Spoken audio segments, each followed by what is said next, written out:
যুক্তরাষ্ট্রে দক্ষ কর্মী নেয়ার H-1B ভিসার নিয়মে গত কয়েক মাসে একের পর এক পরিবর্তন এনেছে ট্রাম্প প্রশাসন। সম্প্রতি এই ভিসার এককালীন আবেদন ফি $1 লাখ নির্ধারণেরও ঘোষণা দেয়া হয়। এবার মার্কিন প্রশাসন জানিয়েছে, বিদেশি কর্মীদের অস্থায়ীভাবে H-1B ভিসা প্রদান করা হবে।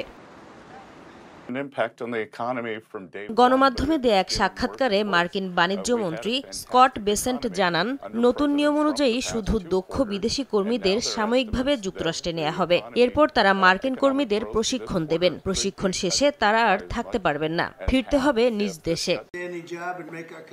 এই ভিসার বিষয়ে সম্প্রতি সুর নরম করে ট্রাম্প বলেছিলেন, যুক্তরাষ্ট্রের নির্দিষ্ট কিছু ক্ষেত্রে বিদেশি প্রতিভা নেওয়া প্রয়োজন, কারণ এখনো বিভিন্ন ক্ষেত্রে জ্ঞান ও দক্ষতার নিরিখে পিছিয়ে রয়েছেন মার্কিন কর্মীরা। সেই মন্তব্যেরই ব্যাখ্যা দিয়েছেন বেসেন্ট।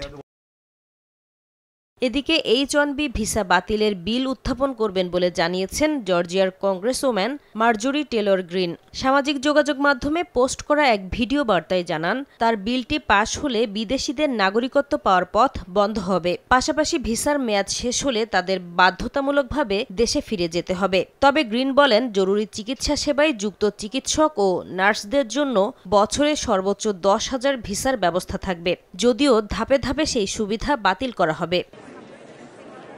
যুক্তরাষ্ট্রে উচ্চ দক্ষতা সম্পন্ন বিশেষায়িত পেশায় বিদেশি জনবল নিয়োগে এই ভিসা ব্যবহৃত হয়। বর্তমানে বছরে 65,000 সাধারণ H-1B ভিসা এবং মার্কিন অ্যাডভান্সড ডিগ্রিধারীদের জন্য অতিরিক্ত 20,000 ভিসা বরাদ্দ রয়েছে। এই ভিসার সবচেয়ে সুবিধাভোগী ভারতীয় পেশাজীবীরা। সংশ্লিষ্টরা বলছেন, সাম্প্রতিক বছরগুলোতে অনুমোদিত আবেদনের 70% বেশি ভারতীয়দের।